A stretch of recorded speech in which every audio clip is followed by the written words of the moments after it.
me load up. Let me load up. All right. We are live. First and foremost, I know when y'all see this new screen on y'all screen, the new background, y'all see it says talking with the lens, but it had an X on it. Cause baby, this is something new we're doing. It's sports with the lens, baby. Sports with the lens. Sports with the lens. All right. I'm here, baby. All right, this is basically talking with lens takes on sports. All right, everything to do with the lens, but hey, this one specifically is about sports, baby. All right, here we talk about football, basketball, soccer, hockey, whatever's popping at the moment. We're talking about it, baby. Look, all right, I'm gonna add to you. We even go across the pond. We talk about F1. We talk about MotoGP. We talk about cricket if we need to. It don't even matter. Hey, we talk about it all. Whatever is popping, we talking about it, baby. All right. You know what I'm saying? Hey, speaking of that, a little soundbite real quick. Just a little soundbite. Mm-hmm. Arlington Stadium, 2025.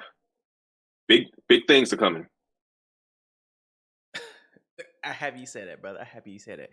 But hey, in case y'all did for my brothers, because I don't know you haven't seen the new stuff. I'm about to show y'all real quick. Hold on, excuse me. Before we get started with that, that's nice. I like that. All right. But before we get started with that, I think we should do like a self intro. Everybody do their self intro. All right. You want to start from me and work to everybody else? Oh, all right, go ahead. No, I'll go first. All right, bet. Hey, it's your boy, D Nix. It's on my shirt. Nixon. I go crazy. I go ham.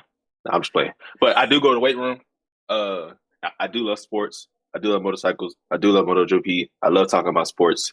I'm glad we started this. I'm excited.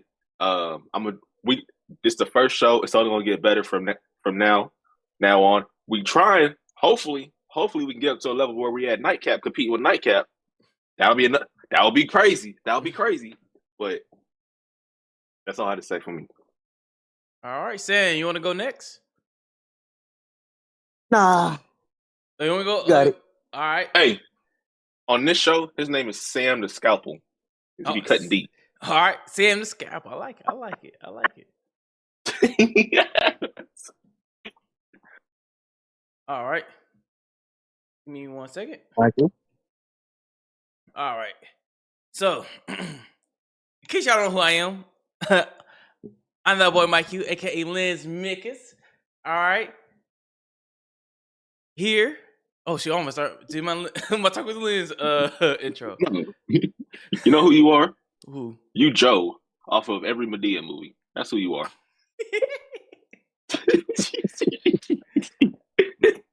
So, again, I'm a sports fanatic. Little background, I play college ball. So I know what I'm talking about when it comes to football. F1 fanatic. Getting into MotoGP. I'm getting into basketball as well. So hey, we here to talk and hey, I hope y'all here for the ride. You should have paused after that, but I'm gonna let you make it. I mean, we was all waiting for it. My fault. My fault. Heavy pause. My fault. Jesus Christ. Anyway, as for myself, I've been coined the Scalpel by my fellow podcast members, but I'm Sam. You will soon learn why I got the term or the moniker the Scalpel. I am a big time wrestling fan, both WWE and collegiate. I do like football. I have a passion for football. I can debate basketball, and I'm getting to other things relating to sports, including the backsides of sports, such as the media takes and just overall what makes it go. Salary cap, trades, everything. Just expect a lot of good content coming out of this particular part of it.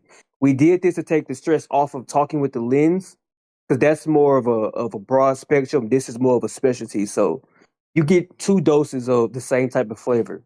It's kind of like Rocky Road, and then of course, a fudge brownie sundae or something like that. So Enjoy, people. Your church beat. All right. Faisal, you want to do your intro, man? What's up, y'all? I apologize for being late. Somebody decided to get in an accident in rush hour traffic, so that's beautiful. But yeah, no, it's Fazo. Yeah. Let's go ahead and get it. No, let's go ahead and get it going. All right. Ain't got The much to next, say I'll let today. you take the role. That's right, guys. I'm not the host today. I'm not host of sports, baby. Yes, sir. So D-Nick, take it over, baby. Whoo! Well, how am I gonna take it over if I don't control the screen? Hey, brother. Just tell me what you Boy. need. Just tell me what you need. That's why I'm producing. But what were you doing for? Okay, so we're talking about the Bengals game first, or no? Yeah, we can talk about that game first. Up to you, man. Hey, that was a crazy game though. That It was was. really like a crazy game. It That was really a was. great game.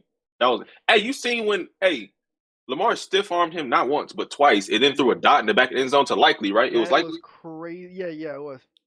That was crazy. That was crazy. You know what quarter that was? Crazy. What y'all say? So So let me ask y'all a question. Do y'all think that who do you think fumbled the game, basically? Or like put it like this. Who do you think Placeholder. You actually Who do you- fumbled. he did low key? But who do you like? Did the Bengals lose the game or did the Ravens win the game? You get what I'm saying? So I'm gonna go last. The I'ma Bengals go. lost that one. I'll go first, right? So there's three. Then not gonna show up on the island, right? There's three positions the Bengals had where they should have scored, right? Right. Uh-huh. What the first one was in the second quarter, right? They drove down the field. They got pads. They was on the Ravens side of the field. They were on like their, if I'm correct, they were on their 43, right? See your stat line. Joe Burrow, right? If you go watch the play, Joe Burrow had a dude wide open on a post down the middle of the field, right? To be fair, he was getting rushed, so he probably didn't see him, right? But he ended up taking a sack that play, right? So it ended up becoming second, like in 15 or 16, right? The next play, they go as an OC. I hate when I see this, right? You get your quarterback gets sacked, right? Why are you going ahead and run the football next? Now, to be fair, I'm a defensive-minded person, so I don't completely understand as a OC if That. So I'm the more offensive kind of person here. Mhm. Me in my head, whenever a quarterback gets sacked, that means they're going to bring pressure. You already know they're very confident they're going to bring pressure. Me personally, Mhm. I do a draw play to get them off. Get Mhm. your so that's understandable, right? yeah. I'll do a draw play so I can use their Aggressiveness. aggressiveness against them. Doing a straight stretch or a regular dive is stupid. So, because I would say they do like typical run, like obviously, like let's run a play action, but they I do don't regular understand runs. why they do that. Yeah. Now that I don't understand why they do, but I seen work effectively. A team would do a draw play after a quarterback sack. You're about to go home. So look, this is my look on it. Mm-hmm. T. Higgins cost them the game. Okay. The reason why I say take away the fumbled snap for the kickoff, the field goal. Mm-hmm. Joe Burrow is 30 for 39, 392 yards, basically 400 yards, 5 touchdowns, only 1 interception, right? Yes. We already know their run game is a run game, right? Jamar Chase went for 10 receptions on 12 targets, right? Mike Gesicki, 2 for 2. Everybody isn't good. T. Higgins, 14 targets. He got more targets than Jamar Chase and only had 9 receptions for 83 yards. Every time they threw him the ball, he had like 4 key drops. Say you want all this money, you want to get paid, but then you have games like that. So me personally, just looking at the stat line, because I feel like the defense honestly showed up when they needed to. Joe Burrow showed up. Jamar Chase showed up. Mike Gesicki showed up. Zach Moss showed up. Everybody showed up, except T. Higgins. but you the main one want your money. Okay. And you know this is a so- game that y'all need. Okay. So now I can be surgical, right? This is I want to go last to see how y'all head was leaning towards or what was on your mind. So let me be surgical. This is a total team loss. This is a total breakdown of coaching and coordination. Okay. We're acting like Joe Burrow has been Joe Burrow all 5 weeks of the NFL season. The answer is absolutely not. They are 1-4. They was literally one. They are now 1-4. There was 1-3 going into this game, playing completely poorly. Now, the one thing that criticized the Cowboys, they don't have a run game, so you have to lean on your passing attack. Okay, cool. The passing attack hasn't gotten home. What about the defense that has yet to be repaired for the last 2 seasons that Joe Burrow has been in the league at least somewhat healthy? Okay, let's go into the coaching philosophy. What have you do to improve this team, knowing that your flaws are still what's being attacked? Is Joe Burrow not being rushed to being blitzed as much as Jalen Hurts was last season? He is. Did he have the opportunity to win the game? He did. But if you're going to put the fate of the game in your quarterback's hands alone with no supporting cast, he is going to lose. What did the Ravens do differently that the Bengals failed to do? I addressed my needs. I need a running back. Derrick Henry, come on. Okay, we got rid of Patrick Queen, but we still got Roquan Smith. We'll go to the draft. We'll build and we'll develop. That is a total team success and why the Ravens won. The reason why the Bengals are losing and are losers, and the reason why I call Joe Burrow overrated because that total team philosophy, coaching, and coordination is piss poor management. There's no But- way that Joe Burrow can't stay healthy at least for 8 games. There's no reason why Jamar Chase is pouting not getting paid.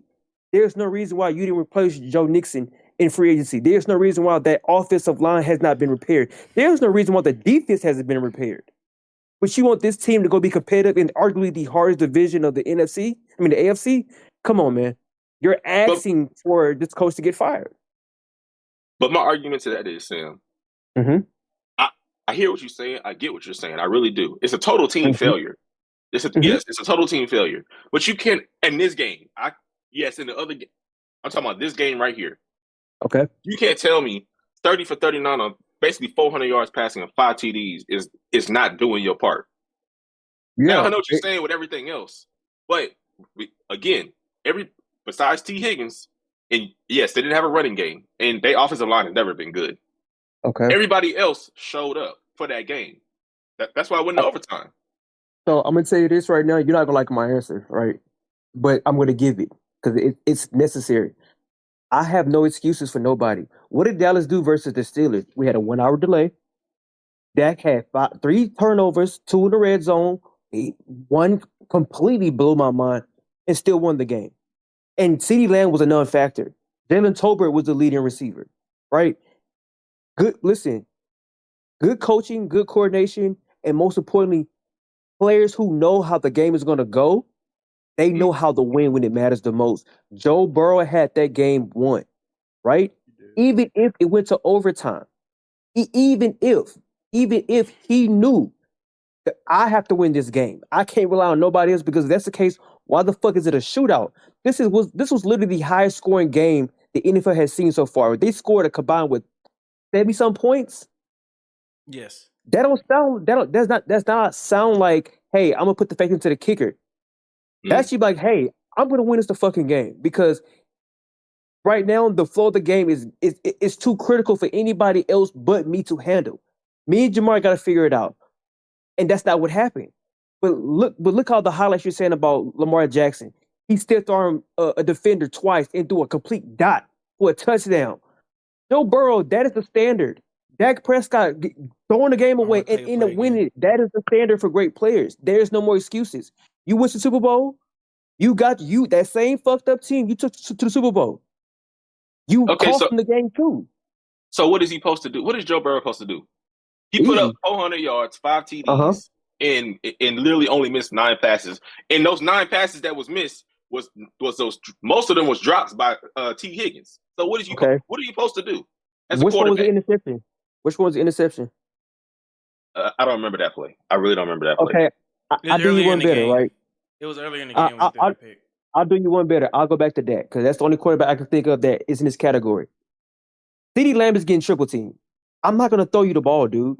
You're not catching the ball. I'm not throwing you the ball. I'm gonna open up for other people to step up.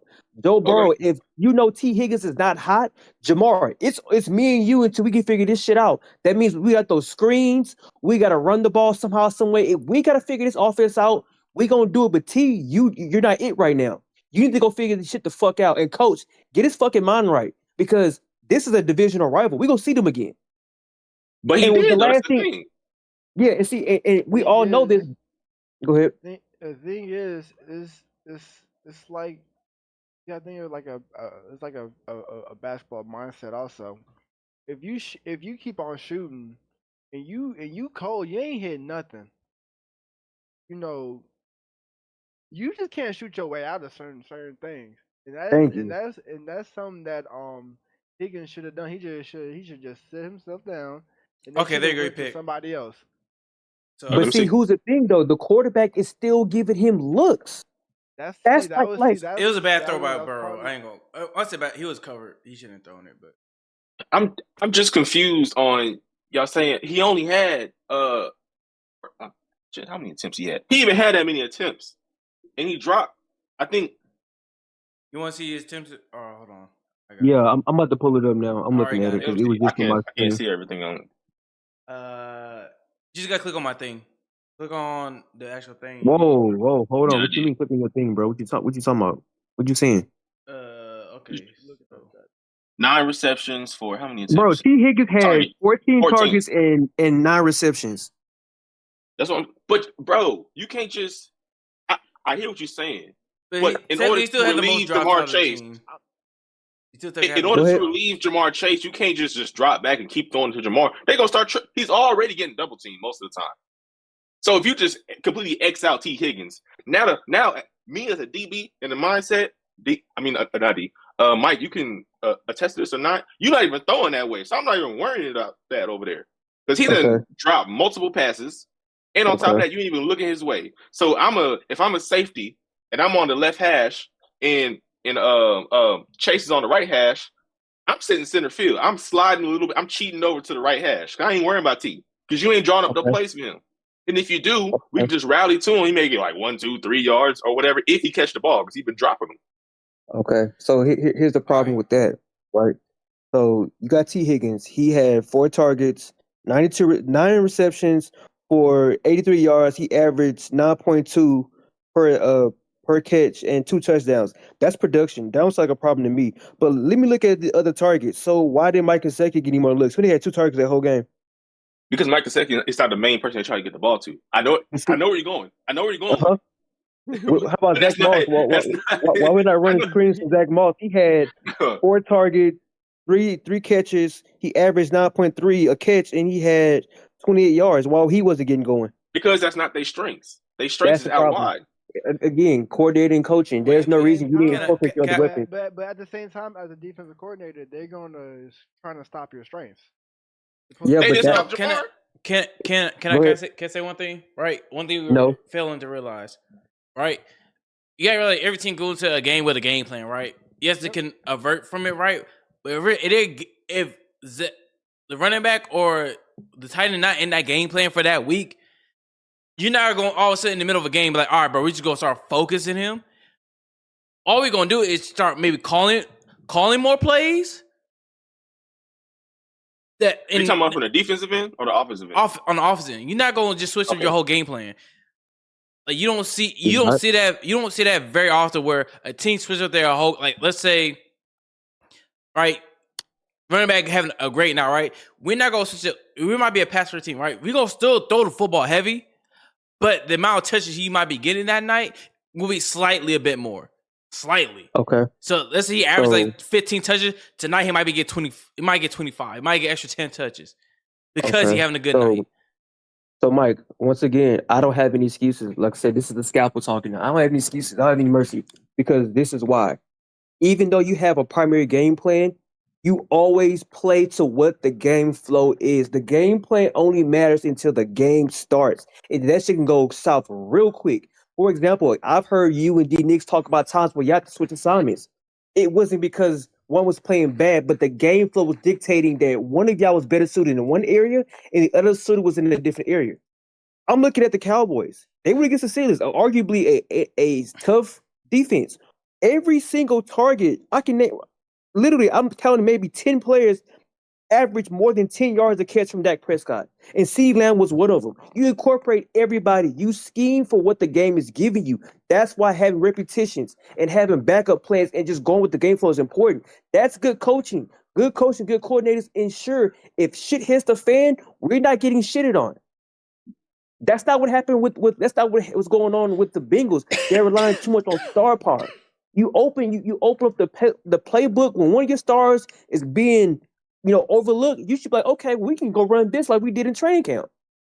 Here's your opportunity to get some snaps in. There's no reason why there's only 2 Bengals players or 3 Bengals players have at least close to 10 yards per catch in that game. Dak Prescott only had 352, and everybody had damn near over 10. Everybody pretty much had a first down. Average. That's not an excuse, man. That's coaching, and that's not understanding the game flow. Period. Especially if your defense cannot save you, you gotta do what you gotta do. Ice the game. There are so many factors that could have led to the Bengals being successful that didn't happen. But again, they held to Zach Taylor way too fucking long. He should have been got a long time ago. They should have went ahead and moved on from the defensive coordinator. It's time to rebuild around this team because you're not gonna get shit done with these coaches and these coordinators and this culture. It's not happening. It's not. I mean, I tell you what. If this was we just seen Robert Salas get fired, and Aaron Rodgers played poorly. So is Zach gonna get walked out? That's actually the next question I was going to ask. Yeah, because the head coach is responsible for the culture. He coaches the coaches, and he's responsible for the player management and the culture. If you're losing games and your players are looking like shit, you gotta go. So why is Zach still here but Roberts is gone? I'm just saying. Let me ask y'all this, especially. So are the Vikings really like that? Yes, they really like that. They really like is that. who? The Vikings really like that. They really like no, that. I don't hear nobody absolutely say not. They really like that. No. It's too early to call. It's too early to call. As of right now, they really like that. Mike, we've heard this song being sung a lot of times. There's always one season where one team takes off faster than everybody else, and everybody goes buck wild, and then reality happens. That happened to the Steelers like a few years ago. The Cardinals, the Eagles. We have to. The thing is, I say wait until when is their bye week, or have they already been on their bye They're week? They're on their bye week now. They're on their bye week now. Yep. Wait until a game or two after their bye week, and then that's gonna really tell. Yeah, week 8. I'm saying wait till week 8, mid-season. We gonna see because they do. There's a team that does this shit every single season. That's just not. Who have they played again? Faster than everybody else. They play some viable teams.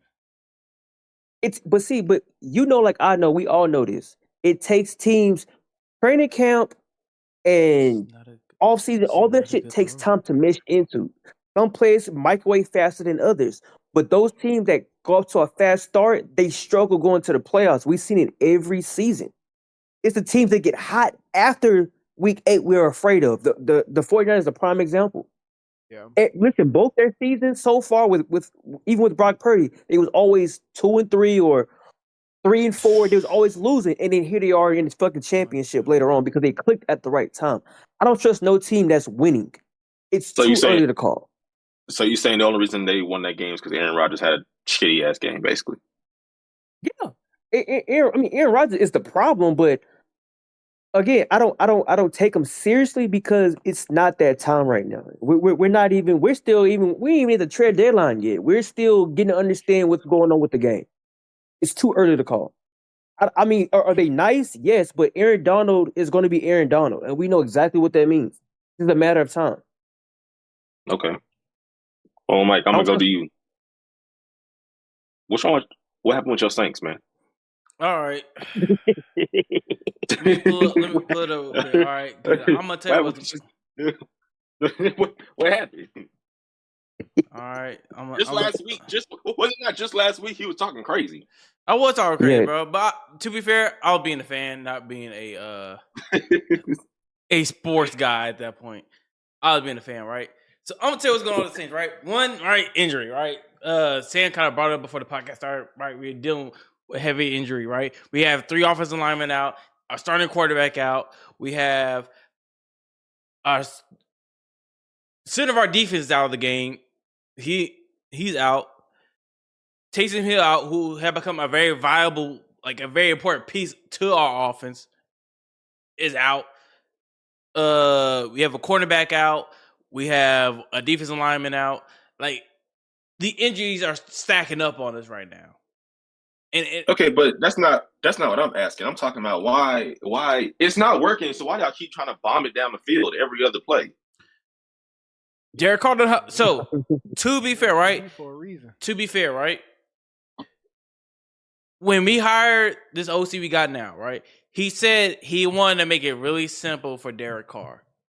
So what I'm expecting is, right? What I'm thinking is, right?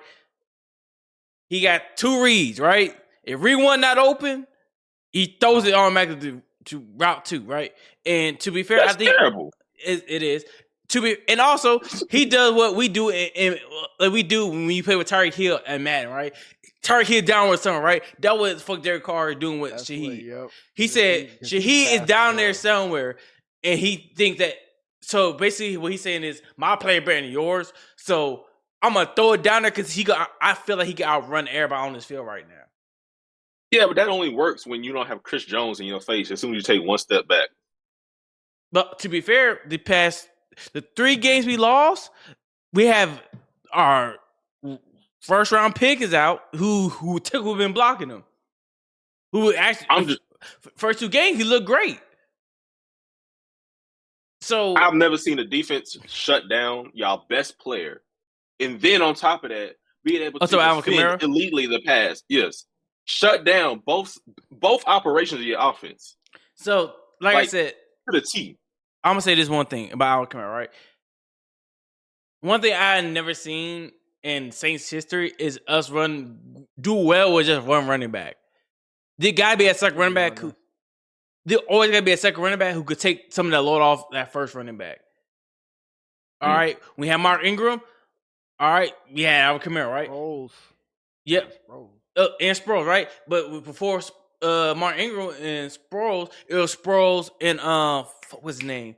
I think Pierre Thomas. I can't remember his name, but last name was Thomas. He was our bruiser back, and Sproles was our speedster / yeah. So right now with the Saints issues, right? Technically, Al Kamara is not a power back. He's not really truly supposed to be a in between the tackles type of guy. He's supposed to be an outside edge receiving back. Which is crazy because he's a big guy. He is a big guy. He's very nimble though. But he's not an in between tackle guy. So them hits are killing him. Yeah. Mike, stop. I wish you could bullshit the people. Let's be honest here, right? What? I'm not bullshitting.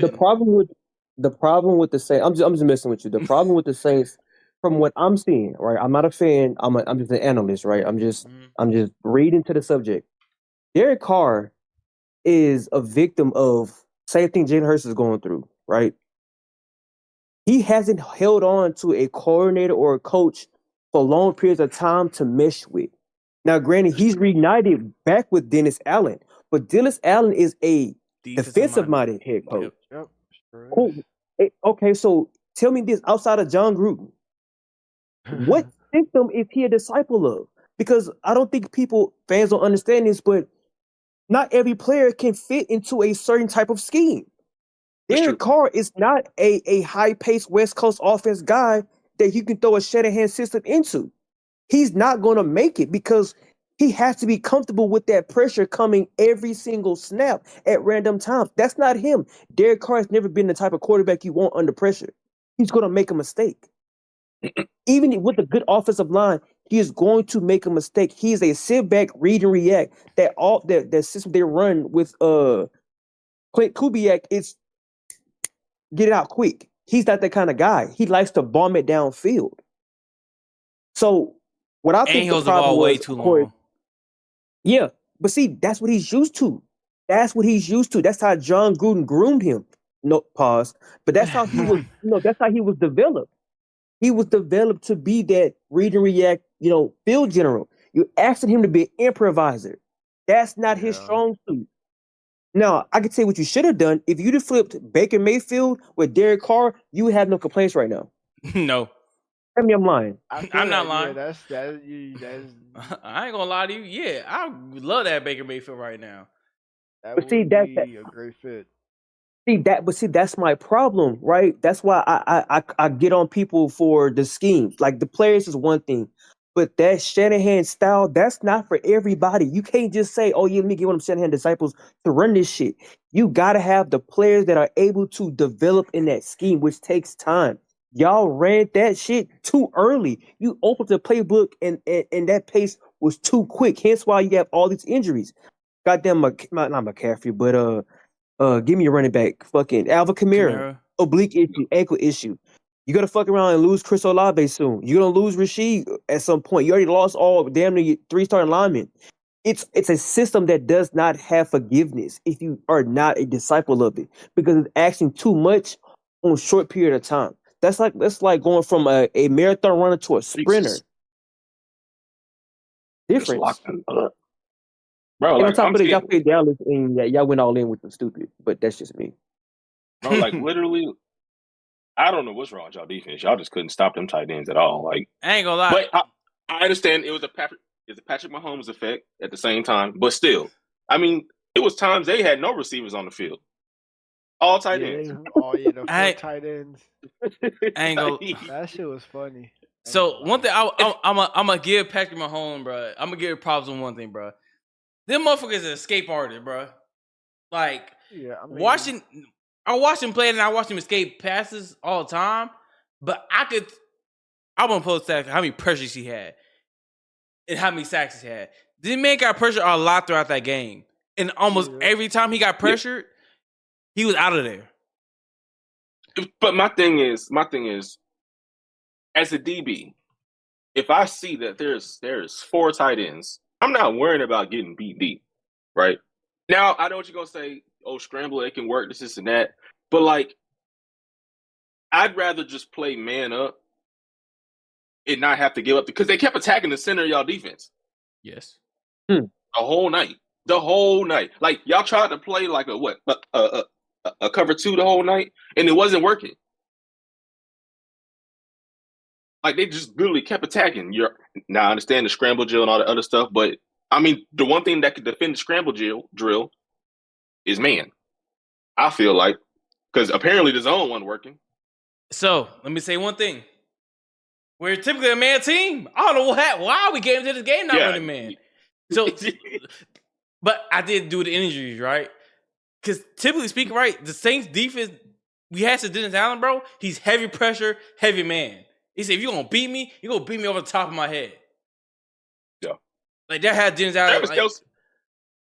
Travis Kelce is not running past nobody in the league. He's just physical and knows how to get open. But if you man up, he got a little wiggle stick too. He got a little wiggle stick. I mean, that man looked slight. That man looked like a bag of Jello running down the field to me. But the crazy, this should be work. I'm about to say this. He got a little wiggle. It should be working. It worked. Whatever he does, bro, he just know how to get open. Yeah, Simple as that. He just knows how to get open. That's true. But I mean, I would honestly say like this is like an honest statement. I feel like he only gets open so much because Patrick Mahomes he scrambles for so long. That's the thing. You know what I'm saying? That's why, because they both practice that scramble drill. They just know each other so much that whenever Patrick Mahomes goes a certain way, Kelce already knows where to go. It's simple. And it's easy when you know your quarterback can make all the throws too. Yeah, and it makes it worse that Patrick Mahomes draws so much attention when he starts to improvise. So and you forget about there's a whole big ass tight end just running around, bro. He only got sacked twice. Would it have not made sense? Now I know it would have been a hard, but I mean you're playing the Chiefs. It's gonna be hard regardless. I know this would have been a hard assignment to draw, but just playing kind of like a soft rush, kind of QB contain, and just literally just be in their face, man up. Bump them off their route, throw off the timing. You know what? Whatever you have to do. You know what I'm gonna say? What the biggest issue was with that game is this 102 rushing yards. That is Hmm. true. Hunt That- was running. Thing is, That I'm about to say, that right there is say, not right Saints. Steelers. That right there ain't Saints football though. when- right when you Oh. like do that, right when you give them that soft contain and all that, that's you're gonna give up the rushing yards. I mean, hell, they gave it up anyway. But I mean, it's gonna be even worse than shoot. You be looking at a somewhat closer game to about blowout. Like That really that 102 could be doubled. If they did that soft contain. It's looking like y'all just didn't have an answer for And him. then That's on what it's top of looking like. that- we on top of that, truly. you still on top of that, you still can't give Patrick Mahomes that much time. Still Nope. can't. 'Cause Nope. he's gonna dissect you. Will Mhm. dissect you. Golly, like that man, y'all defense really didn't have an answer for him, especially when they came out in that 4 tight end set.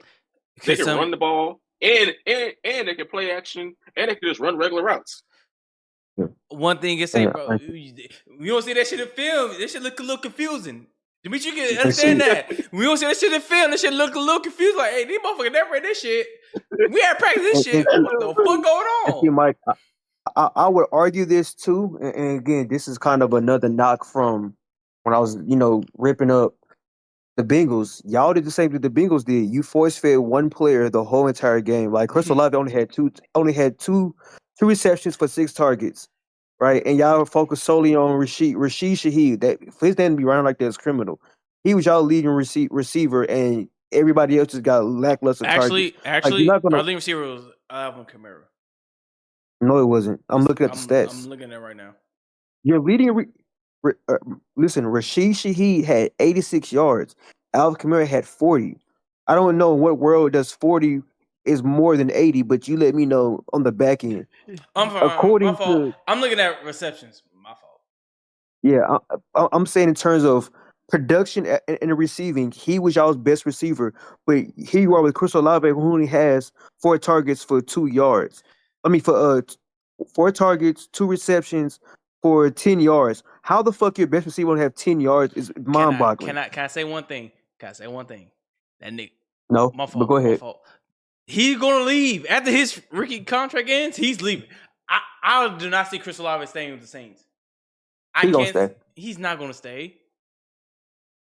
Mike, who's Especially No. he not staying if Adams show up, he not staying. Because you came drafted to this team to be that guy. First round pick. You came here to be that guy. And you're not even really getting the opportunity to be But that if guy. Adams showed up, if Devontae Adams go to New Orleans, he's not going to leave because he, like you just said, he wants to be that guy. He's not going to be that guy while Devontae Adams is there. And to be fair, honestly, the crazy thing is with Chris Olave is that like Chris Olave is right now is how I feel with Michael Thomas. He got the king in that Michael Thomas treatment when Drew Brees retired. Like, because Michael Thomas was used to a Drew Brees, right? Whether I'm open or like truly open or not, Drew Brees would throw it to me. And well, I mean, this man literally would get his head cut off just to catch the ball for y'all. I can't tell. There's a highlight tape out there of him getting his head blown off constantly catching the ball. Y'all throw that man in the harm's way. Hey, one thing about Drew Brees, I would tell you that dude don't understand. One thing I don't understand about Drew Brees, bro, if he sees a smidge of the space, like I can fit it. That's his motto. Like I can fit it in there. Hey, All right, so Mike. Listen, I ain't mean to cut you up, D-Nix, but I got an answer to your question, y'all's question. Yeah, Mike, I just need you to understand this. Remember when I told you a few pods ago when I'm like, y'all the oldest team in the league, damn near? I'm going to read some numbers. Remember, I was telling y'all in the beginning, I'm going to be doing a lot of deep diving. I'm looking at y'all salary cap. I'm looking at right now, y'all are 23rd with active space with like $3 million right now. But That's going normal. into next season in 25, dude, y'all are dead last with literally negative $96 million. Derek Carr right now has a cap hit of $51 million. Marshawn Lattimore has $31 million. The where the fuck Ryan is, he has 29. Alvin Kamara has 29. Cam Jordan has 20. Taysom Hill has 17. Eric McCoy has 15. Peyton Turner has 13. DeMario Davis has 12. Maurice has 12. Carl Grandson has 11. Tyrann Matthew has 11. Chase Young has 9. Chris Olave has 6, and he's due for a contract next season, and he only takes up 2.4% of y'all's cap space. How are y'all gonna pay this man? You're not staying. I'm gonna tell you one thing. I'm gonna tell you one thing about New Orleans. Ignore that cap space thing. We have always been either last or close to damn near dead last. We always figure out somehow to pay these dudes. I don't know how. I don't know what they're doing black market shit. I'm gonna tell you how. I don't know. I'm gonna tell you how. Because y'all always get y'all city obliterated by a fucking hurricane, and then y'all get that red cross that Red Cross money. And instead of donating to the city, y'all play y'all damn. That's what it is. That's what it is. You get all that donated money. I'm telling you, I don't know what New Orleans, what the Miss Benson doing, but Miss Benson become them checks somehow, some way. I don't know, bro. But see, like even then, right? Even if y'all was to kick the can and do a reconstruction, you'd be like how y'all are now with can't guard Mike. Y'all owe him $9 million. You owe Jameson Winston $7 million. So if you kick the can, you're gonna just add more. You know, you're gonna add more money to the voided years, and still end up having to owe him some money. So financially, bro, I don't know what the fuck y'all was doing, but hey, go crazy. I'm telling you, Sam, that it been like that for years. When we first got Drew Brees, it was like that. It had not changed. This Miss Benson been the owner of the Saints. It had always been like that. Well, it's gonna stay like that. So while they stay the same, I'm gonna ask y'all this because ain't nobody really talking about it for some reason, except like one or two people. The statement made by the North Carolina Panthers head coach, I forgot his name, basically stating that he pulled Andy Dalton to protect him after I think they lost one or two offensive linemen, and to protect him, they put Bryce Young in. They fresh quarterback they just drafted last year. Oh, Dave Kennels? Yeah, whatever his name is. That bastard. I was like, that's a crazy statement to make. You basically said to protect our secondary quarterback, technically that's the secondary quarterback, we put our starting first rounder in to get beat up more, even though his confidence is already shot. Oh, I read it now. I'm reading it. It's feasible. I mean, you want to protect the hot hand. Yeah? But then why don't you just put your emergency quarterback in? Who's the emergency quarterback? Exactly. Exactly. He doesn't matter. But at the same time, you want Bryce Young to get experience. He had a whole season, bro. What are you talking about? Bro, he gonna need more than just that. Bro. But how you gonna get experience if he's just getting hit and beat up the whole time? Like you basically said, you gotta learn from you gotta learn from the shit end of all different types of sticks. This whole last season was the shit end of the stick. He didn't even have no stick. It was just shit. You still want him to go out there and still go out there and perform. Him sitting on the bench and just watching somebody get their ass beat is not the same as just getting your ass beat. He got his ass beat for 16 games. You ain't gonna learn much from it. I mean, we can say the same thing. Oh my god! Do y'all want to hear the actual words he said? Hey, look, before you play that, Michael, what did we learn our senior year when we got our ass whooped game after game after game? It didn't take 2 seasons for us to learn that we suck. It took really three or 4 games of constantly losing. I didn't need to go back for another season and lose again to know that we suck. All right, fuck that. I'm gonna tell you how I learned we sucked in college, right? All right, it's week 3, right? We play against. All right, I ain't gonna say who the head coach was. You can look him up. But I play at Howard Penn University, right? We play against a school called Belhaven in Mississippi, right? This school technically supposed to be the worst team in our conference. Remember, this is supposed to be the worst team. That's what our coach kept on saying. The worst team in our conference, right? Should be easy done. This is what my DB coach was telling us. Right? We go down there and get swapped, kicked, punched. Anything. We got bullied that game, right? We give it over 300 yards passing. We give over 150 yards rushing. Damn. All right, as a defense, right? And then my head coach came in Sunday after team meetings. At position meetings. At our team meeting. And the first thing he told us, right, was everything's okay. No, it's not. As a head coach, as a player, as a player, the last time we hear from my head coach, we got our ass kicked by the quote unquote worst team in our conference, that everything's okay. No, because you need to be clicking the red button, something like bust the fire alarm. Like, it's emergency time. Let's go ahead and play the clip, though. Go play the clip real quick so we can continue talking about it.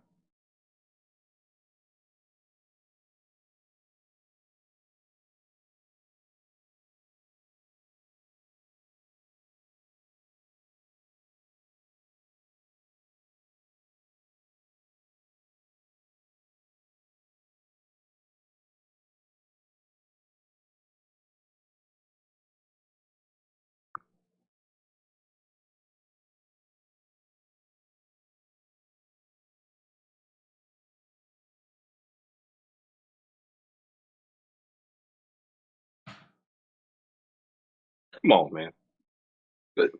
What is that saying? You cannot, like it'll be different. It'll be different if it was like, okay, he didn't play the whole season last year. It'll be different if he was like, he didn't start the season this year. He played all of last year, started the season this year. And then you're gonna say, oh, we gotta continue to get you live reps. He got live reps, and that's why you took him out. If anything, get him live reps against the practice squad. Build his confidence back up. All you did was take him and beat his ass again. I'm gonna tell you what the crazy thing is. He basically tell y'all he's not starting a quarterback for the Carolina Panthers going forward this season. That's basically what he told us. That's what I mean. That's basically what he told you. We already knew that. We already knew that. But that But what I'm saying confirmed. Is that's your quarterback for now. No, we already know that. We already from the game that Andy Dalton went crazy. We knew that. But look, that's your quarterback for now. That's supposed to be your quarterback for the future. So you're just gonna sit. I don't even know. If I went in there and bothered my mom, kept asking if I can go outside, and she say, "No, you can't go outside." If you ask me again, I'm gonna come in there and whoop your ass. And okay, I come right back in there and whoop and ask you again, and I get my ass whooped. What that's gonna do for me? Now I don't want to ask you at all. Thing is, I'm thinking of it as Bryce Young goes right now. I got my spot taken. Andy Dalton is certainly gonna keep my spot. Yeah, of course I'm getting these reps in practice. No, he probably wants to go out there and just play. He wants to play. And then the coach saying that the offensive line banged up. We're just gonna throw Bryce Young out there. I'm not going back out there. It makes sort of sense because did he have a line last year? He was talking about for his life. He has better wheels than Andy Dalton. But I'm talking about from the player standpoint. The player standpoint, if I for 21 games straight, count last season and the 4 games he played of this season. 21 games straight, I got put my ass in the dirt over and over and over and over, running like that, doing that, just getting pops, right? Uh-huh. And then you bench me, and then as soon as you see him getting the ass whooping, basically, now you want to put no, I'm good, coach. And if you cut me, you still got to pay me. Thing is, he don't have that mindset. He has I wanna go out there and possibly do my best and he tried his best. He like as the coach said, he went out there with energy. He went out there willing to actually go out there and play. That's what you want to see in players. You don't want to see a player like, oh, he getting his ass whooped. Hell no, I ain't trying to do all that. That's what they call making a business decision. That's what the Raiders got a problem with right now. If I'm Bryce Young, I'm telling the head coach, hell no, you're not sending me back in there to get my ass whooped more. I'm telling my team, hit up Cleveland, hit up the Raiders, hit up as of right now, as a trade, maybe Miami. Get me up out of here. You're not going to send me in there just to be a punching bag. No. Especially if I just started my career. This man been in his career. No. No. I'm not going So, back in. let me ask this, since some people say it makes sense. How ethical would it be for Mike McDaniels to let Tua come back a week or two earlier from concussion protocol? It would make no damn sense. Okay. So if that don't make any sense, and arguably Steve Kerr letting KD play on a potential torn uh, Achilles didn't make sense, why are we making sense of a head coach pretty much greenlighting putting his player in a potential harm's way based off how the game is going? That's what I'm saying. They don't even have, you realize they don't even have a emergency quarterback. They only have 2 quarterbacks on their roster. 2. There is no third guy. It's a guy from the practice squad, but he hasn't been called up. So if you literally lost both quarterbacks, who's your backup? Who's that It'll be person's backup? So then potentially, as in a scenario, Andy Dalton stayed out there and got hurt. Now you don't. Now you stuck with Bryce Young. Oh well, you were stuck with him last year. You run still the ball. technically stuck with him. That's why you have Miles Sanders. Run the ball. If the pass rush is getting home, you run the ball. That's why their running back gets paid. He get paid to take their hits, not the quarterback. You run the fucking ball. You open up the pass attack. But if you're constantly getting ate the fuck up, why would you send another quarterback out there to get ate the fuck up and you have a running back that get paid to get popped? I don't understand the concept here. I don't understand why.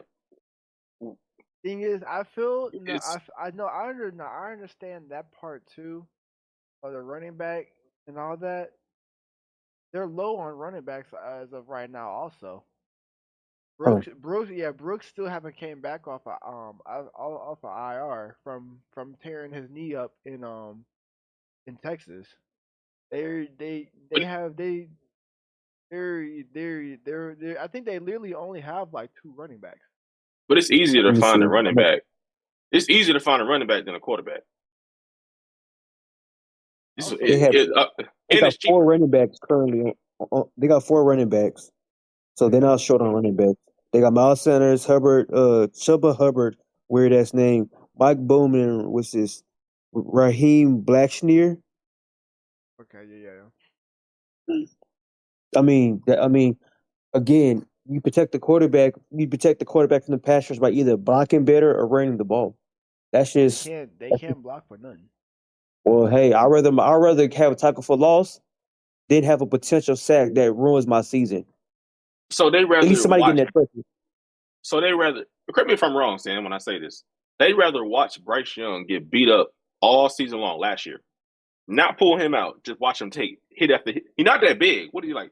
5'11", 6 foot, like 100 like 80 pounds, 85 pounds, like that. Yeah, So you rather see him get hit by a 320 pound, 295 pound man over and over and over. But God forbid Andy Dalton get hit one too many times. Oh, let me protect him. This is that. If I'm no, like if I'm Bryce Young, you watch me get my ass whooped for a whole season. This my first season. Not even like my second or third, my first season. Now I know what you're gonna say, but it's only been 4 games. Aaron Rodgers been looking like shit for the past 3 games. They didn't take him out. He's 40 years old. I'll take the 40-year-old out before I take the young man out. I gotta build his confidence and build around him. Me personally. I agree. Yeah, I think that also was it shows what they're about to do in draft. Also, they obviously know Bryce Young ain't the one. But They I would say tried that whole year. They tried that. He ain't whole got year. nothing to throw to. right. I mean, He ain't had no blocking. Thing He ain't. is, I mean, that's technically not his fault. I mean, we've seen it with Mac Jones. The dude didn't have shit. He didn't have shit at all. But Mac Jones He had still more got than one better than- season to prove it. No, he had that one. He had that one playoff year His first year. After Mhm. that, it was stank. He got up out of there. I thought he played for y'all for like two or three seasons. I He thought. played 2 seasons. His first year he was good. Second year, Yeah. stank out. After that, he was out. And see, I will go back to my argument. Well, not my argument, but I will go back to my points that I've made. That's a failure of coaching and coordination because you have It to is too. develop Yep. players. I mean, like I said, I'm going to use my team exclusively because that's who I know well. Dak Prescott was he grew up in that system. Now, granted, it changed to a more shorter version of the West Coast offense. Obviously, not the Eric Cornell system, but he adapted to it. He took the time to get to know the system, right? And even then, they still kept his quarterback coach with him for a while. And even then, they kept him familiar with who they're talking to. You can't microwave these players. Not everybody's gonna walk in and be Patrick Mahomes, right? I'm telling you now, Jay Daniels is gonna have one good season, and then we're gonna be ripping him apart 2 seasons from now. I'm calling it. He's not Yep. going to be the next best thing, right? I- But that's the expectation that we're asking for. Mac Jones, Zach Wilson's another one. Jameson Winston, RG3. Some of these quarterbacks that get shitted on. Look who was coordinating. Look who was the quarterback's coach. Look at the talent around them. It takes a village, and if the village is doing poor, the product will too. I'll give y'all a prime example, a personal example. And Mike, don't interrupt me when I say this. We was in high school. I hated my cornerback coach. That motherfucker got on my fucking nerves. Like bad. I'm sorry, I didn't mean to cuss like that. He got on my nerves bad. Because he fit Mike in his lazy ass personality. Right? His nonchalant personality. He just wanted to sit back and cover two, and that's it. I was more of a press man. I wanted to press up, play man, lock up. That's it. When we did that spring game, Sam, I'm not kidding. When we played man the whole game, I literally had the best game, spring ball, the best game for myself of that season. Right? Here come Mr. Mack. We're gonna sit and cover two. We're not gonna press. So what I'm saying is, yes, it is all about your coaching and how you gel with your coaches and your scheme. Because I damn sure didn't fit in that scheme, but Mike did. Because Mike can press, but he wasn't as physical as me. So he rather just sit back and read the ball and read route concepts. I just wanted to be in your face. That's all I wanted to do. To be fair, Mm-hmm. you already Here you go. I understand why you said that because one, I'm not as athletic as Demetrius, right? Go ahead. I didn't interrupt you. I mean, you didn't interrupt me. Go ahead. So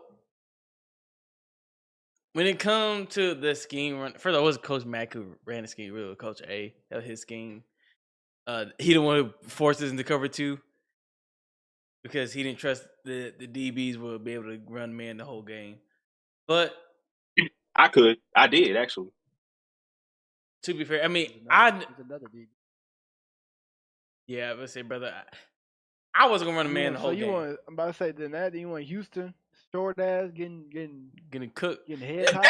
Getting Oh head my top. god, that was. Anyway, go ahead. Sorry, go ahead. So run it. So Sam, so the name of our team, right? Man didn't fit our dynamic of the team really well. Now Demetrius got the story in the stick, obviously playing for that team, but it's not even that. You put your two shortest corners out there. You have two corners that are 5'10" and 5'11". You put your corners that. You put a corner out there against a 6'3" receiver, and he is 5'5". And you put another corner on the other side who is 5'4" against another 6'2" receiver that can run. Dude, I'm Go not sure ahead. why y'all did that. Y'all, Look, I can't speak on that because I was the other starting corner, and there's a reason why I didn't get that many targets because they see somebody shorter than me on the other side, and they're like, "Fuck, target the dude who's about the same height as everybody else. I'm gonna throw it to the short guy because ain't no way he'll be able to lock him up the whole game. Ain't no fucking way." And Sam, we played Cleveland. I said Cleveland. Cleburne. Mm-hmm. That was the only time me and Mike played on the same on the field at the same time during the season. And that because and I had guess to play what slot. happened? Guess what happened? We was playing on the same What side, happened? and they never came to that except that one time when you got cooked. But that was anyway. We had a whole We know why I third of got the field cooked. It's your fault. cut But off. Go ahead. It wasn't my. All right. Anyway, we get listen. Long story short, I was watching this man in the slot get cooked by this white receiver, I mean, and the, just staring at him, just staring. and the receiver in front of me was just staring. We watching them going at it. Then he ran around my receiver. My receiver just standing there. I'm watching Mike run to catch up. I said, "Okay, Mike got it. Whatever, it's cool." No, it wasn't cool. That man ran right past us, and Mike tried to make a play. It didn't work out. He scored a touchdown. Yeah, I took the ball. So he threw it closer towards the front of the end zone than the back. So when I tipped it, I thought I tipped it out of bounds. But by the time I realized I tipped it, I realized he had about extra 4 yards of room to catch the football. And yeah, he ended up catching it. I ain't gonna lie, I was watching like a spectator. Only thing I could tell, Mike was damn. My bad, Mike. Like I had an assignment. at that point, only thing I could do better in that play was the fact that it was catch the football instead of go tip it or knock it down. Like only better I could do. But anyway, to get back to the point, Sam was correct when every coach, every scheme has worked with every player. And I feel like Bryce Young has not had a coordinator, nor the pieces that suits him well for what he needs. If that makes sense, what I'm saying. Yeah. Mm-hmm. I don't think it's fair, honestly. I think that when you're the first overall pick, I feel like you have to give him at least 3 years. At least 3. Because you ain't got nothing. So you have 3 years to build. Year 1, you get him. Year 2, and then year 3. After year 3, if he still ain't doing nothing, you're justified. Makes sense to me. I feel like it's fair to say. But anyway, getting into the next thing. Last thing. 2025. Yeah, last thing. 2025. F1 is supposed to be coming to Arlington. It's supposed to be IndyCar. Indy. My bad. Indy. My bad. My bad. Indy. It's Americanized. So it's still something crazy. It's still good. It's still something nice, but it's like it's Americanized F1. It's not as good as F1. Hey, well, listen, I'm all ears. I don't know nothing about car racing. So I'm all ears. I can speak on it a little bit I can speak on it too. Go ahead. Because I got family who go to IndyCar races. Phase. Actually, y'all both know them. Eric. Yeah, of course. They be going to those. So the thing about IndyCar racing, right, is there's not like F1 where is multiple different types of turns you're going throughout the race. Typically, at least IndyCar races I've seen, they're about I think there's like 4 different turns throughout the track. Yeah. Mm. And aren't they like all lefts? Yes. But it's supposed to be going around. It's the Arlington Stadium, and then but where else? That's nice. It's supposed to. It's a nice track. So from what I've seen and what side the stadium is on, I think they bought out a piece of their parking lot. That they were using. I have the full schematics of it. You do? Send it. Come on now. Send it. I do this. Send it. Put it in Discord, please. Please. So why y'all talking about that? So y'all don't think if they do this enough, will y'all think F1 would ever come participate on that track?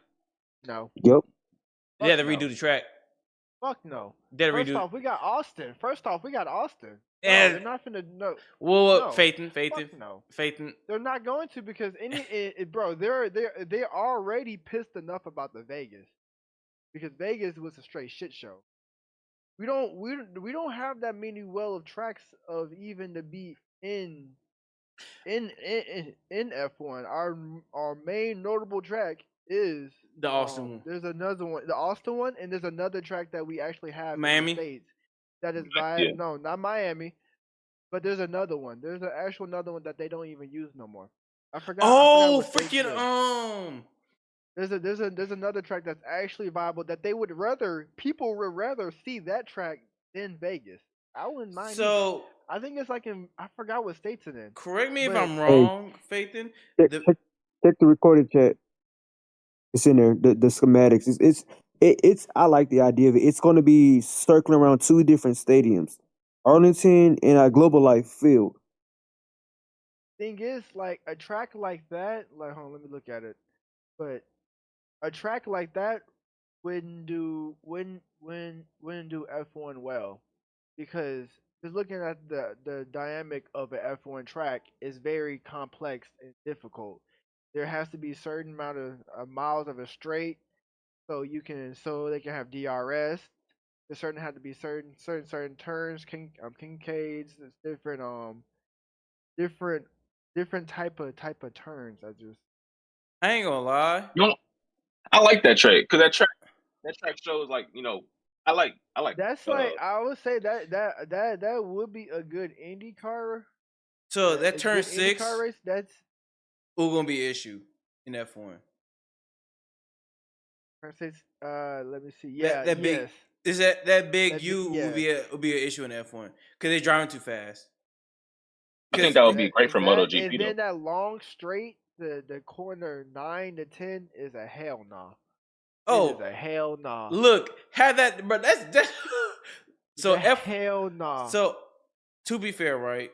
So let me look up how fast the F1 car goes because also only F1 It's runs about it. 210. It's kilometers, I, right? yeah, 210 kilometers. About This will be 210 to about 220. this will be great for MotoGP. Yes, it would. So F1 cars can reach over 230 miles per hour. The fastest recorded speed is 231. But the average is 210 to 220 Yeah. for F1. And the I IndyCar, believe IndyCar goes faster, right? no, is it? On the map, it said top speeds at 180. I So think it goes slow. if they took away turn 6 and changed it to whatever, and then you said which other one? That's a lot of turns. And They would have to the shorten track, that 9 to 10. They're gonna have yeah. to shorten that 9 to 10. That wouldn't work out. They would have to take out 6. Other than that, it It would would be be a viable viable. track.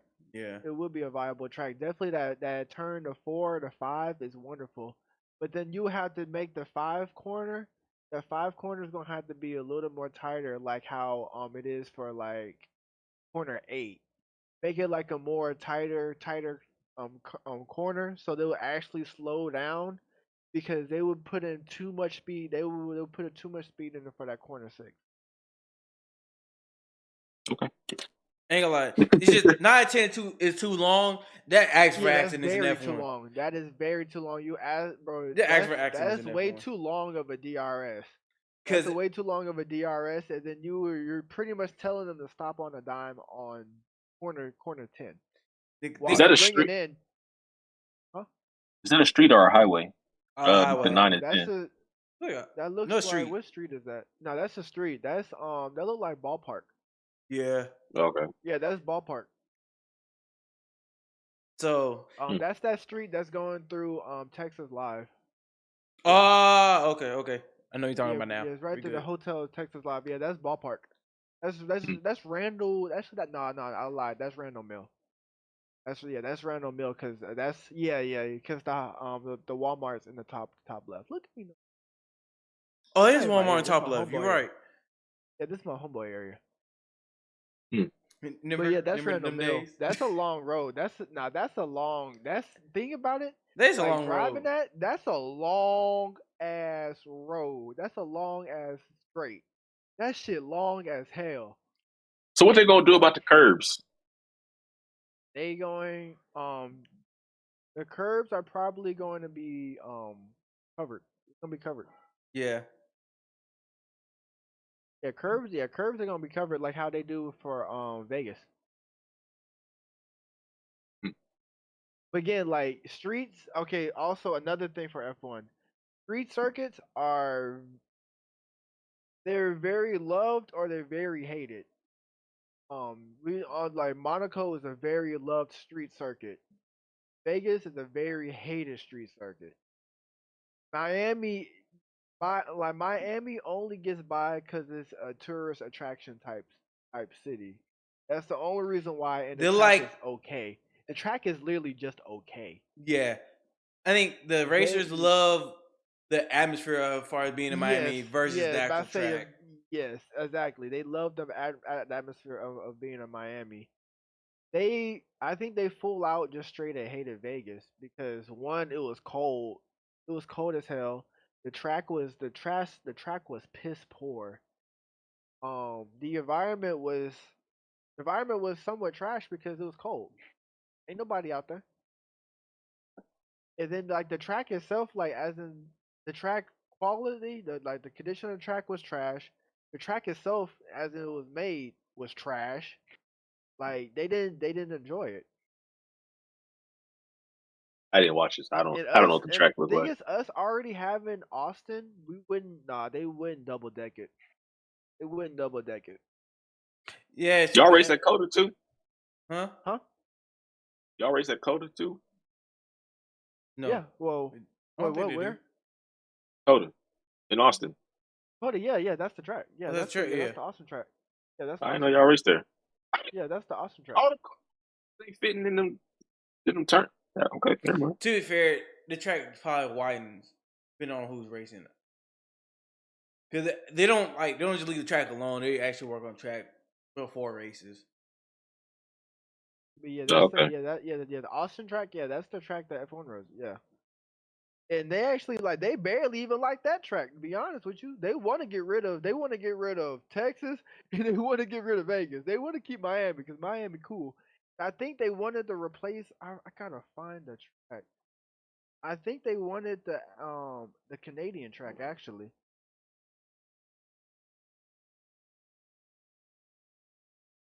I mean, to be fair, there are no more American drivers in F1, so they got rid of the United States entirely. I wouldn't blame them. But Thing hey, is, the only reason why you both know only reason why they keeping races in the US.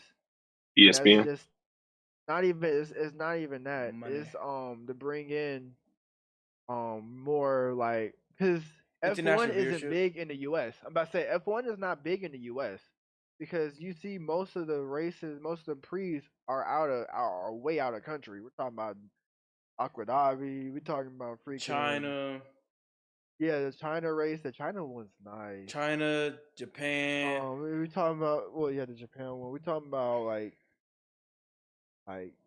the Europe. It's all throughout Italy and all that stuff too.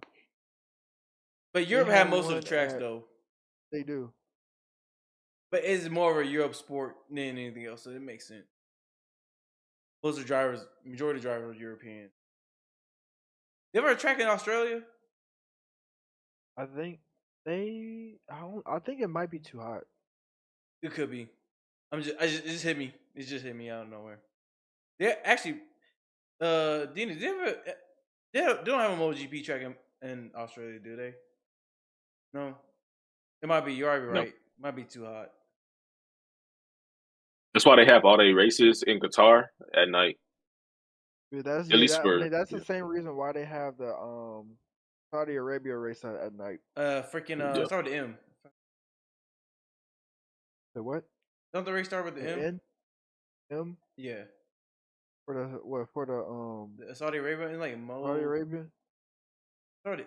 Hey, Mo something.